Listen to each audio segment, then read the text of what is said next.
الحمد لله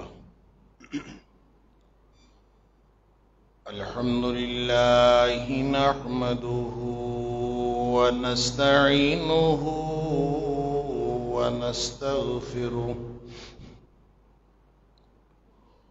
ونؤمن به ونتوكل عليه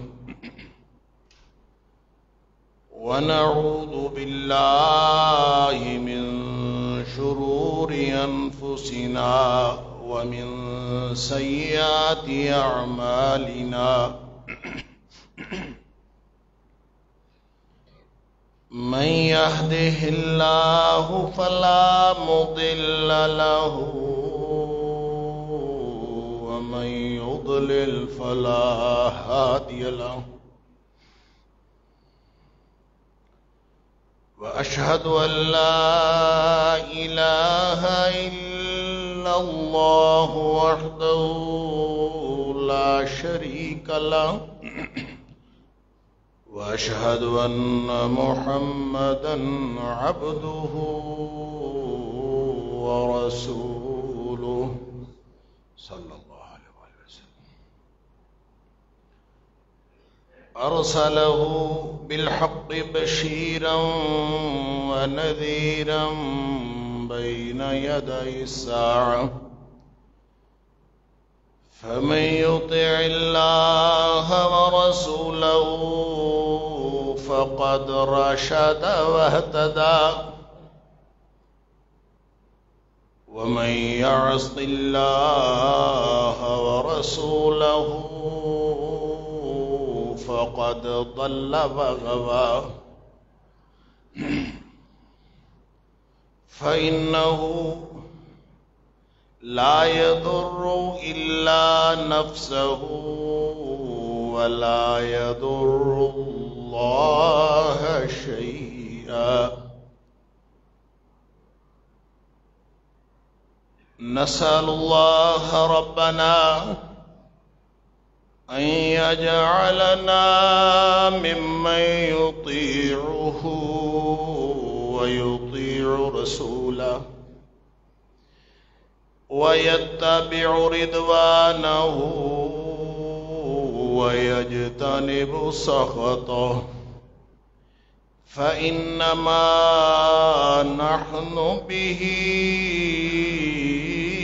وله أما بعد فإن خير الحديث كتاب الله وخير الهدي هدي محمد صلى الله عليه وآله وسلم وشر الأمور محدثاتها وكل محدثة بدعة وكل بدعة ضلالة وكل ضلالة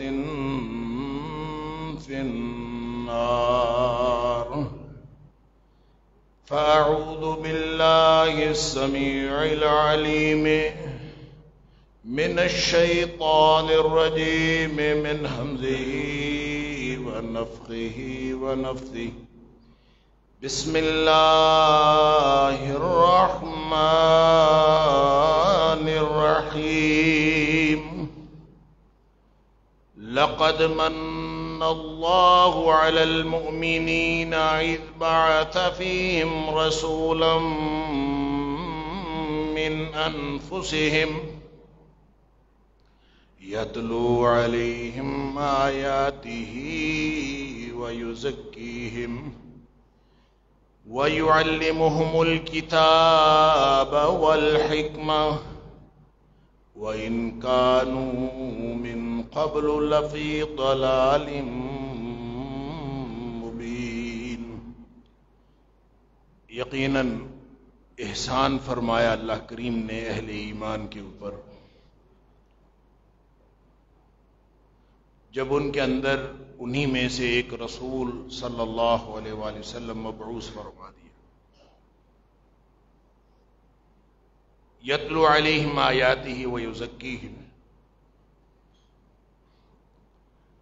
جو اس کی آیات ان کے اوپر تلاوت کرتا ہے اور ان کا تزکیہ کرتا ہے، ان کو پاک کرتا ہے ظاہری اور باطنی اعتبار سے. وَيُعَلِّمُهُمُ الْكِتَابَ وَالْحِكْمَةَ، اور ان کو کتاب اور دانائی کی تعلیم دیتا ہے. وَإِنْ كَانُوا مِنْ قَبْلُ لَفِي ضَلَالٍ مُبِينٍ، اور اگرچہ اس سے پہلے وہ کھلی گمراہی میں تھے. صدق اللہ العظیم. اللہ کے رسول صلی اللہ علیہ وآلہ وسلم کا اس دنیا میں ورود مسعود اور آپ کی تشریف آوری یقیناً اللہ کریم کا ایک بہت بڑا احسان ہے. ربیع الاول کا مہینہ جب بھی آتا ہے، علماء کو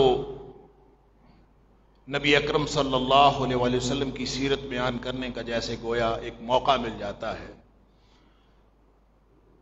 آپ صلی اللہ علیہ وآلہ وسلم کی حیات طیبہ کے حوالے سے مختلف پہلو بیان ہوتے ہیں. آپ کا سراپا بیان ہوتا ہے، آپ کی خوبصورتی کا تذکرہ ہوتا ہے، آپ کے صدق و امانت کا تذکرہ ہوتا ہے، اور جتنے بھی نبی کریم صلی اللہ علیہ وآلہ وسلم کے اندر اوصاف حمیدہ ہیں ان کا تذکرہ ہوتا ہے، تاکہ لوگوں کے اندر نبی اکرم صلی اللہ علیہ وسلم کی محبت زیادہ پختہ ہو جائے. بہت اچھی بات.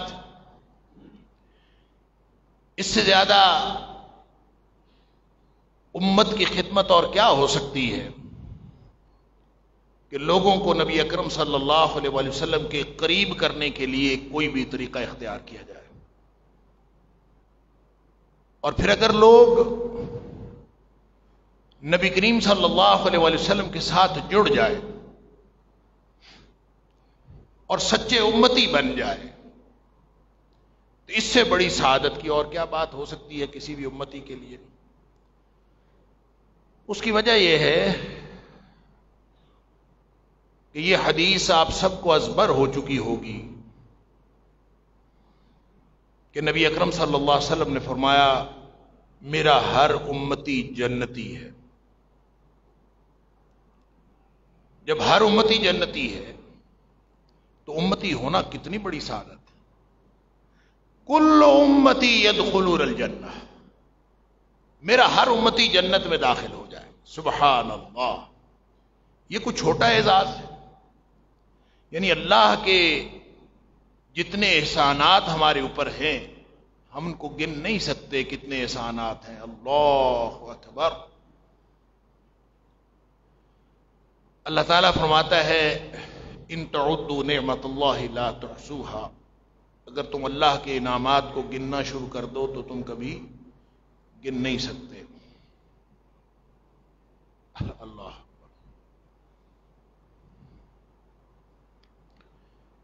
یہ جو احسان ہوتا ہے یہ بھی انعام ہی ہوتا ہے. ان تعدوا نعمت اللہ لا تحصوها، اگر اللہ کے انعامات کو گننا شروع کر دو تم گن نہیں سکتے. ہر انعام احسان نہیں ہوتا. وہ انعام احسان ہوتا ہے جو بغیر کسی استحقاق کے عطا ہو جائے، وہ احسان ہوتا ہے. وگرنہ انعام عدل بھی ہوتا ہے، جو کسی کا حق بنتا ہے وہ بھی انعام ہے. مزدور کو مزدوری دے دیں آپ، اس کی 1000 روپے مزدوری بنتی ہے، آپ اس کو دے دیں، یہ اس کا حق بنتا ہے. آپ نے اس کو دیا، عطا کیا. انعام کا مطلب ہوتا ہے دینا. آپ نے دے دیا، عطا. لیکن یہ اس کا حق بنتا تھا، یہ احسان نہیں کیا آپ نے اس کے اوپر. اس نے مزدوری کی تھی، اس نے کارکردگی دکھائی تھی، آپ نے اس کے ساتھ طے کیا تھا کہ تم اتنا کرو گے تو میں تمہیں دے دوں گا. کوئی احسان نہیں ہے، انعام ہے لیکن یہ احسان نہیں. احسان وہ انعام ہے کہ جو لینے والے کا استحقاق نہ ہو، لینے والے نے کوئی کارکردگی نہ دکھائی ہو، پھر بھی عطا کرنے والا خالص اپنی عطا سے، نہ اس سے ماقبل کوئی معاہدہ ہے، نہ اس کے پیچھے کوئی کارکردگی ہے، نہ اس کے پیچھے کوئی استحقاق ہے. عطا کرنے والا خالص اپنی عطا سے جو پھر بھی عطا کر دے بغیر کسی استحقاق کے، ہوتا وہ بھی انعام ہے، لیکن وہ انعام احسان ہوتا.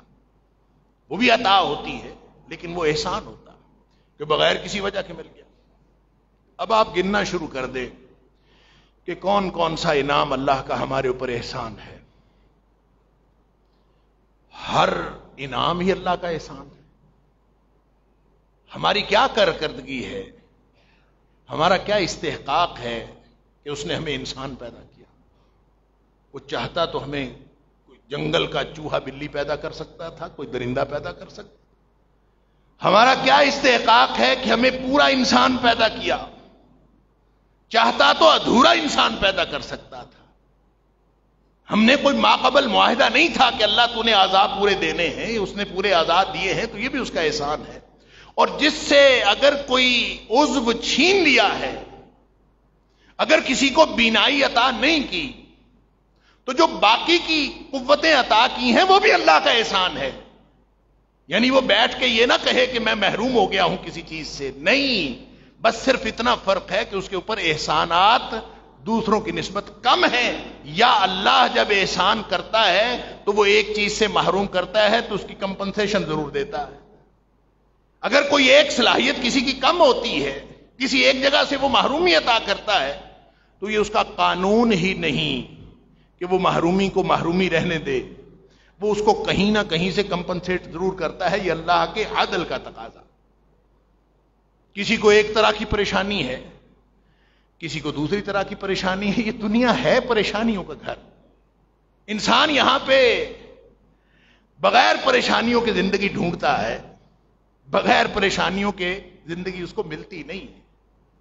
یہ جہاں جو بھی اللہ نے احسان کیا ہے، سارے احسانات کے باوجود یہ دنیا دارالامتحان ہے، یہ امتحان کا گھر ہے. لیکن یہاں پہ جتنی بھی اللہ کی نعمتیں ہیں، جتنے اللہ کے انعامات ہیں، یہ سارے کے سارے اللہ کے احسانات. آپ گننا شروع کر دیں. صرف وجود کے اندر ایک آفاق ہے، ارد گرد پھیلی ہوئی کائنات. ایک انفس ہے جو ہمارے وجود، اپنے وجود میں اللہ کے کتنے انعامات ہیں آپ وہ گننا شروع کر دیں، آپ وہ نہیں گن سکتے. اللہ اکبر. میڈیکل سائنس ابھی تک تحقیق کیے جا رہی ہے کہ یہ مشینری اللہ نے کیا بنائی ہے. ان کی تحقیقات قیامت تک ختم نہیں ہوں گی کہ اللہ نے کیا مشینری بنائی. سبحان اللہ. اور اس مشینری کے اندر ایک ایک حصہ، ذرا سی یہاں چوٹ لگ جائے نا اور یہ انگلی ہلنا بند کر دے، حالانکہ لگتا ہے یہ چھوٹی سی انگلی، اس کا کیا پلے، یہ بس ہلنا بند کر دے تو اس کے بعد پھر پتا چلتا ہے کہ اس کی کتنی اہمیت تھی. یہ انگوٹھا، ایک انگوٹھا، اللہ اکبر، یہ چاروں انگلیاں ٹھیک کام کر رہی ہوں، انگوٹھا ہلنا بند کر دے، انسان کی گرفت ختم ہو جاتی. پھر سمجھ آتی ہے کہ اللہ کریم نے یہ کتنا اہم، ایک ایک عضو اللہ نے کتنا اہم بنایا اور اس کی کتنی اہمیت ہے، اور یہ زندگی میں اللہ کا کتنا بڑا انعام. ہمیں احساس نہیں ہوتا. یہ الگ بات ہے کہ اللہ کا قانون ہے کہ کسی ایک کو محروم کرتا ہے تو کوئی دوسری طرف سے اس کو کمپنسیٹ کرتا ہے. جیسا کہ یہ حدیث آپ سب لوگوں کے علم میں ہے کہ دنیا میں جو ہمیں محرومیاں لگتی ہیں کہ جناب وہ تو جو اہل ثروت ہیں، جو مالدار لوگ ہیں، وہ تو اجر لے گئے. اب مالدار آدمی نماز بھی پڑھتا ہے، آپ بھی نماز پڑھتے ہیں. مالدار آدمی روزے رکھتا ہے، آپ بھی روزے رکھتے ہیں. آپ ذکر اذکار کرتے ہیں، مالدار آدمی بھی ذکر اذکار کر لیتا ہے. لیکن اس کو جو اللہ نے مال عطا کیا ہے وہ بھی اللہ کے راستے میں خرچ کر کے وہ تو بہت بڑا اجر لے جاتا ہے. اور وہ اجر جو مفلس آدمی نہیں لے سکتا. اس لیے صحابہ کرام پریشان ہو کے نبی کریم صلی اللہ علیہ وسلم کے پاس گئے تھے. ذهب اہل الدثور بالاجور. اللہ کے رسول صلی اللہ علیہ وسلم سارا اجر تو مالدار لوگوں نے سمیٹ لیا. ہم کہاں جائیں؟ ہمارے پاس تو مال ہی اتنا نہیں ہے، ہم کہاں خرچ کریں؟ ہم کیا خرچ کریں؟ ہمارے پاس تو ہے ہی نہیں. سارا اجر تو وہ لے گئے. نبی کریم صلی اللہ علیہ وسلم نے ذکر اذکار سکھایا.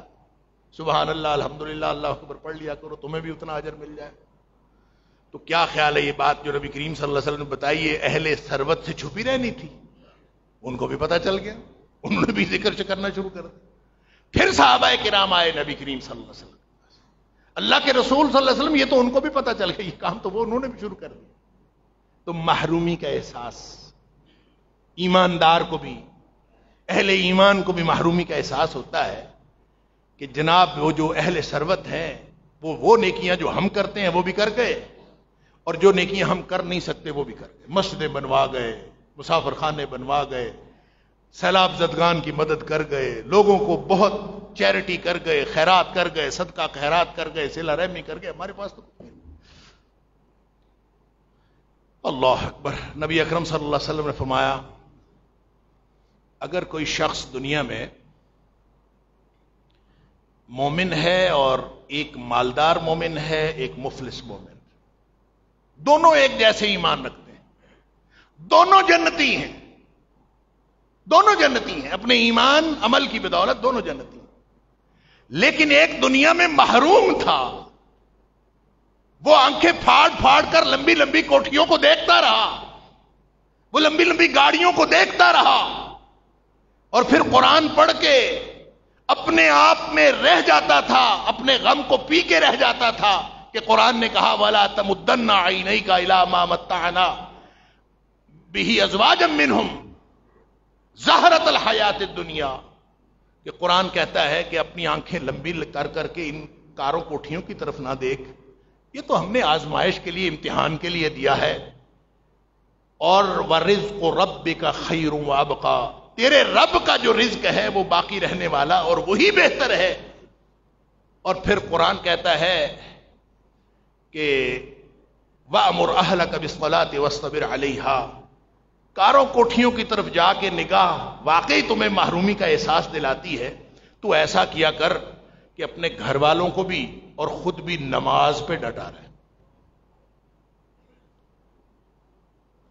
لیکن نمازیں پڑھنے کے بعد احساس محرومی ختم ہو جاتا ہے, احساس محرومی تو رہتا ہے. نبی اکرم صلی اللہ علیہ وسلم نے فرمایا کہ دنیا میں ایک جیسا ایمان رکھنے والے دونوں جنتی ہیں. جب وہ جنت میں جائیں گے تو وہ جو غریب ہے وہ اس امیر سے 500 سال پہلے جنت میں جائے, 500 سال پہلے. اللہ, اتنی بڑی کمپنسیشن. دنیا میں محرومی دیکھی تھی, کتنی کو دیکھی تھی دنیا میں محرومی دیکھی تھی, کتنا کو, یعنی وہی روٹی جو ہے وہ امیر آدمی کھاتا تھا, وہی روٹی غریب آدمی کھاتا تھا. بلکہ امیروں کو تو وہ دستیاب نہیں ہے جو غریب مزے سے روٹی کھاتا ہے. وہ سنا ہے کہ پاکستان کی ایک بہت بڑی شخصیت, بلکہ ایک نے کسی نے دیا ہوا تھا پورا سروے کہ جتنی بڑی بڑی شخصیات ہیں ان کو اچھا کھانا نصیب نہیں ہے ان کی بیماریوں کی وجہ سے. کوئی بھنڈی کھا کے گزارا کرتا ہے, کوئی بغیر مرچ کے اور بغیر نمک کے دال کھا کے گزارا کرتا ہے, کوئی کسی چیز پہ گزارا کر رہا ہے, کوئی کسی چیز پہ گزارا کر رہا ہے. کسی کے اللہ نے قوت ذائقہ چھین لی ہے, کسی سے کچھ چھین لیا ہے, کسی سے کچھ چھین لیا ہے. ہم سمجھتے ہیں وہ امیر آدمی ہے, وہ پتہ نہیں کتنی موجیں, اربوں خربوں کے مالک, جو بھنڈی کے علاوہ کچھ نہیں کھا سکتے. تو ان سے ہم اچھے نہیں, اللہ کے فضل سے ہر حلال چیز میسر بھی ہے اور ہر حلال چیز کھا بھی لیتے ہیں. تو اللہ نے ایمان والوں کو جو کمپنسیشن رکھی ہے, نبی پاک صلی اللہ علیہ وسلم 500 سال پہلے جنت میں, اس کا مطلب یہ ہے کہ دنیا میں جو 10-20 سال 30 سال 50 سال حد 60 سال کتنی محرومی دیکھی ہوگی, تو اس محرومی کے بدلے میں 500 سال کی کمپنسیشن. اللہ اکبر, 500 سال, اور وہ بھی دنیا کی زندگی کے نہیں, جنت کی زندگی کے. اور جنت وہ جہاں آخری جنتی کو جنت ملنی ہے وہ دنیا سے 10 گنا بڑی ہوگی. تو یہ کمپنسیشن, اللہ کسی کو محروم کرتا ہے تو یہ ہو نہیں سکتا, اللہ کے اصول عدل کے خلاف ہے کہ اللہ کسی طرف سے کمپنسیٹ نہ کرے.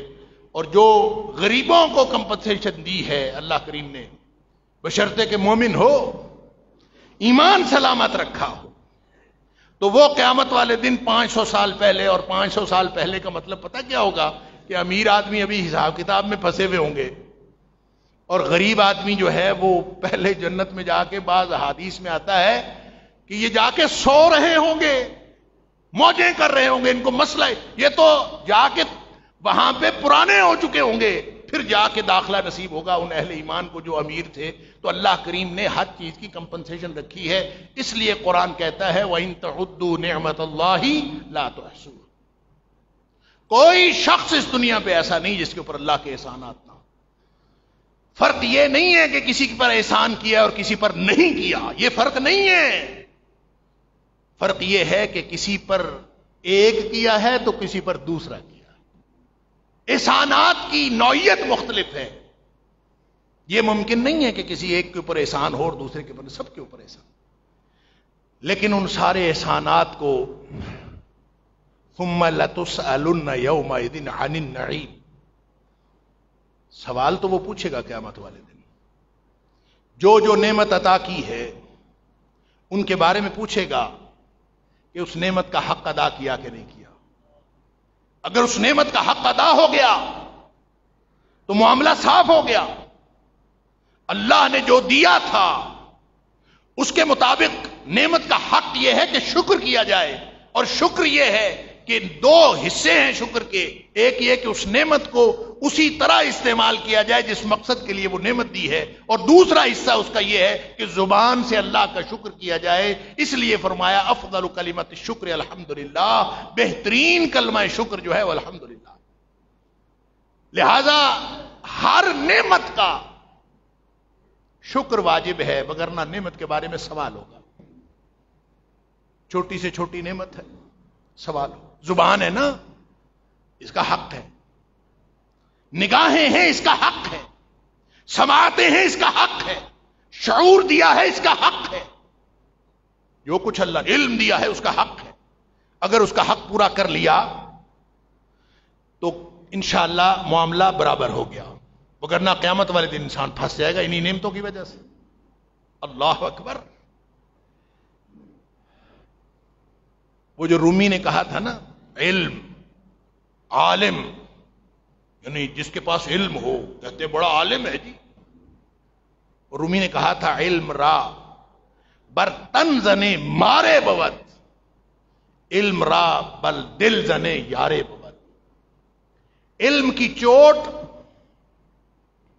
مختلف جگہوں پہ پڑتی، کچھ علم ہیں جو دنیا بنانے کے لیے استعمال ہوتے ہیں، کچھ علم ہیں جو آخرت بنانے کے لیے استعمال ہوتے ہیں۔ اور رومی کہتا ہے کہ اگر علم کی چوٹ جسم پر پڑی، کیا مطلب کہ علم معیار زندگی بلند کرنے کا باعث بنا، تو وہ انسان کے لیے ایسے ہے جیسے سانپ ہے، دشمن ہے، مارے بہت۔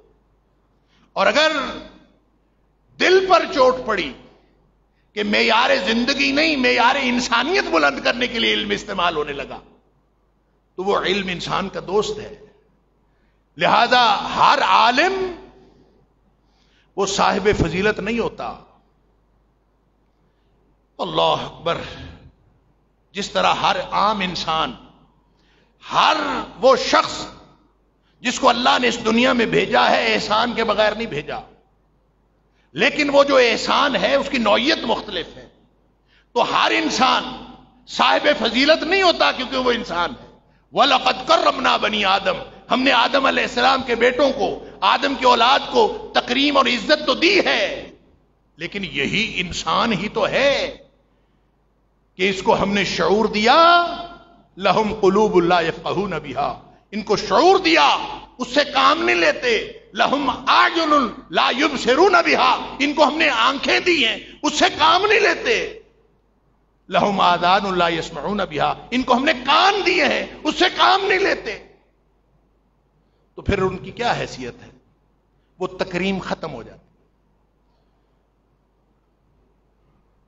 ثُمَّ رَدَدْنَاهُ أَسْفَلَ السَّافِلِينَ، وہ تھا فی احسن تقویم پیدا ہونے والا، پھر وہ اتھا گہرائیوں میں جا گرتا ہے کہ فرمایا اولئک کالانعام بل هم اضل، یہ ڈنگروں جیسے ہیں بلکہ ڈنگروں سے بھی گئے۔ لہذا نقطہ یہ نکلا، خلاصہ اس ساری بات کا یہ ہے کہ وہ جو نعمت اللہ نے دی ہے، ہر نعمت کا ایک حق ہے، ہر نعمت کا ایک حق ہے۔ اگر وہ نعمت کا حق ادا کیا ثم لتسألن یومئذ عن النعیم، ہر نعمت کے بارے میں اس نے پوچھنا ہے. جس کا حق ادا ہو گیا سبحان اللہ تو معاملہ کلیئر ہو گیا، وگرنہ آپ کے بیلنس میں وہ ساری نعمتیں پڑی ہوں گی. قیامت والے دن پوچھا جائے گا یہ نعمت عطا کی تھی کیسے شکر کیا کہ نہیں کیا، یہ نعمت عطا کی تھی کہاں استعمال کی، یہ نعمت. اللہ اکبر. اور خاص طور پر یہ زندگی کے سانس جو اللہ نے عطا کیے ہیں، اللہ اکبر. لگتا یوں ہے کہ سب سے امپورٹنٹ، سب سے اہم احسان اللہ کا یہ زندگی ہے، خود زندگی. اس لیے کہ وہ جو حدیث میں آتا ہے کہ 5 سوال دیے بغیر، 5 سوالوں کا جواب دیے بغیر انسان کے قدم اللہ کے دربار سے ہٹ نہیں سکیں گے قیامت والے دن. اس میں جو پہلے 2 سوال ہیں نا، عن عمرہ فیما افناہ وعن شبابہ فیما ابلاہ،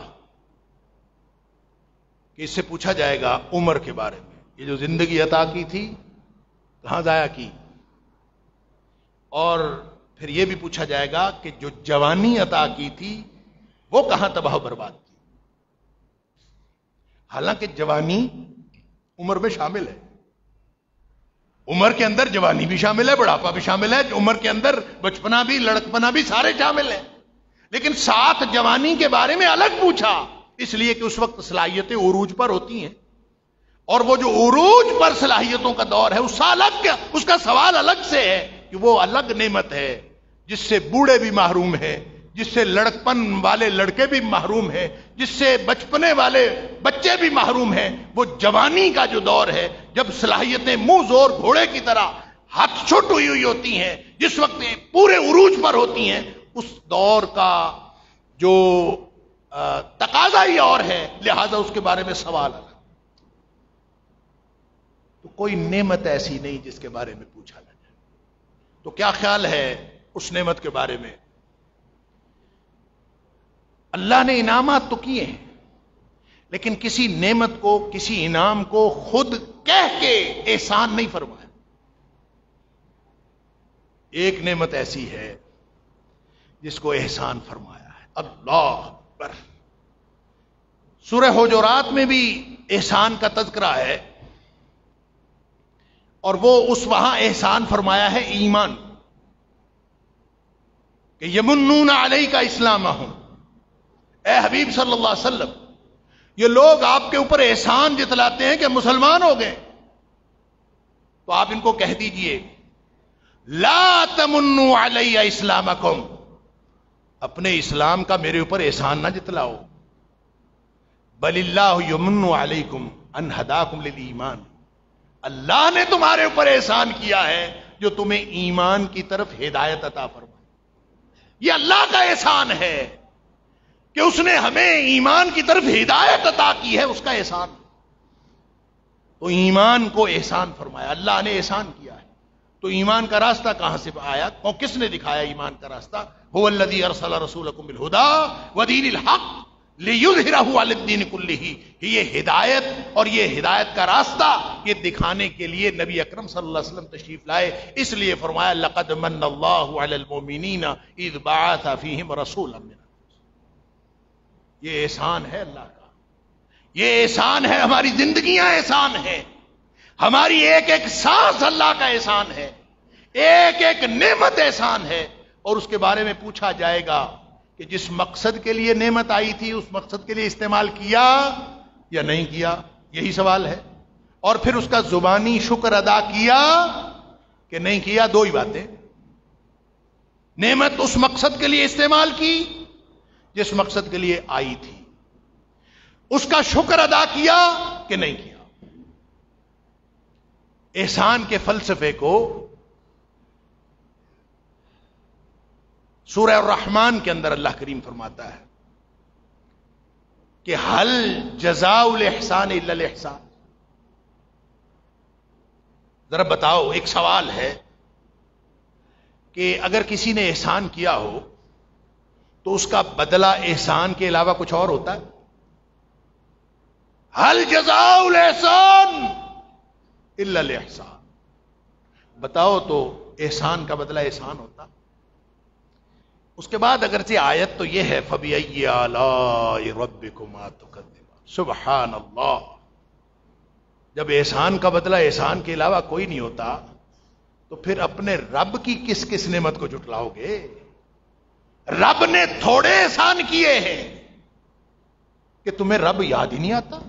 اللہ، یا ایھا الانسان ما غرک بربک الکریم، اللہ الذی خلقک فسواک فعدلک، جس نے پیدا کیا، پیدا کرنے والا وہ ہے، اور بغیر کسی استحقاق کے پیدا کیا، یہ اس کا احسان ہے کہ اس نے ہمیں پیدا کیا، پھر اس نے سونا بنایا، خوبصورت قد عطا فرمایا، خوبصورت قامت دی، خوبصورت شکل دی، فی ای صورت ما شاء رکبک، مختلف شکلوں کے انسان بنا دیے، اس دھرتی پہ بھیجا، تمہیں کس چیز نے دھوکے میں ڈالا ہے کہ وہ رب بھی بھول گیا تمہیں؟ اس رب سے تم نے ناتا توڑا جس نے ہزار احسان کیے، تمہاری اپنی خلقت احسان تھا، لیکن اصل جو ان تمام نعمتوں میں احسان کا جو فلسفہ ہے وہ یہ کہ احسان کا بدلہ احسان ہوتا ہے، یہ فلسفہ یہی ہے، هل جزاء الاحسان الا الاحسان، یہ ایک سوال کے انداز میں اللہ کریم نے ایک قانون بتا دیا، انسان اس سوال کا جواب اپنی زبان حال سے دیتا، زبان قال سے تو ہم جواب دیں یا نہ دیں وہ تو ہم ڈھیٹ بن جاتے ہیں، ہم اللہ کو، اللہ کے قرآن کو نہ پڑھتے ہیں، نہ ان کے سوالوں کو سمجھتے ہیں، نہ اس کا جواب دیتے ہیں، نہ ہم اس کے قریب جاتے ہیں، لیکن زبان حال سے ہر شخص اس کا جواب دیتا۔ اللہ، دنیا میں ساری کائنات اسی کے مطابق چل رہی ہے، کسی نے کچھ کہا ہو، کسی نے کچھ دیا ہو، کسی نے راستہ ہی بتایا ہو، آپ شکریہ کہے بغیر آگے نہیں جاتے، کسی نے آپ کے اوپر کوئی زندگی میں کوئی چھوٹا موٹا احسان کیا ہو، آپ کہتے ہیں یار اس نے میرے اوپر احسان کیا ہوا ہے، میری نگاہیں اس کے سامنے نہیں اٹھتی۔ آپ کسی کی کوئی تعریف کر دیں، میں ایک کانفرنس میں تھا، یہ کسی کتاب کی تقریب رونمائی تھی، تو کتاب کا جو اس کا لیول تھا، جو اس کا معیار تھا، میں نے اس کے بارے میں بات کی، تو جب میں واپس آ کے اپنی سیٹ پہ بیٹھا تو جو کتاب کا مصنف تھا، اب وہ اس دنیا میں نہیں ہے، اللہ تعالیٰ ان کی مغفرت فرمائے، وہ مجھے کہتے ہیں آپ نے مجھے زیر بار کر دیا، آپ نے مجھے زیر بار کر دیا۔ کیا مطلب؟ کہ آپ نے جو تعریفیں وہاں کی ہیں یہ میرے اوپر اب وزن ہے، بوجھ ہے اس کا، گویا میں جب تک یہ بوجھ نہ اتاروں گا میں تو زیر بار رہوں گا۔ تو ہر شخص ہر چیز کا، ہر بات کا بوجھ محسوس کرتا ہے، تو کیا خیال ہے اللہ کے احسان کا کوئی بوجھ نہیں ہے؟ کائنات میں ہر شخص کے احسان کا آپ کے اوپر بوجھ ہوتا ہے، آپ کہتے ہیں اس کا میرے اوپر احسان ہے، میں اس کے سامنے نگاہیں نہیں اٹھا سکتا، تو ایک اللہ کی ذات رہ گئی ہے کہ جس نے ساری دنیا کے اوپر سارے احسانات کیے، جس کا کوئی شمار قطار نہیں ہے، ایک وہی ذات رہ گئی ہے کہ اس کے بارے میں آپ کو یاد بھی نہ ہو کہ اس نے کیا کیا احسان کیے۔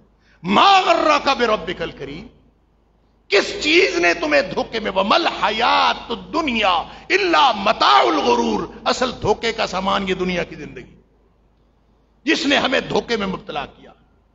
اور دوسرا وہ جو دھوکے باز شیطان، اللہ اکبر، لا یغرنکم اللہ الغرور، جو دھوکے باز شیطان ہے تمہیں اللہ کے بارے میں کسی دھوکے میں مبتلا نہ کر دے، لیکن ہم ہیں کہ اس دھوکے میں خوش رہتے ہیں، اس دھوکے میں مبتلا رہتے ہیں، خوش رہتے ہیں۔ اللہ کا احسان، لہذا اللہ نے احسان کہہ کے جو بات فرمائی، اب قیامت والے دن اللہ نے اس احسان کا بدلہ پوچھنا ہے، بتاؤ میں نے احسان کیا تھا، باقی نعمتیں نعمتیں ہیں، اس کو احسان نہیں کہا، زندگی دی اس کا احسان ہے، کھانے کو دیا اس کا احسان ہے۔ نبی اکرم صلی اللہ علیہ وسلم فرماتے ہیں 3 نعمتیں کسی کو مل گئی نا،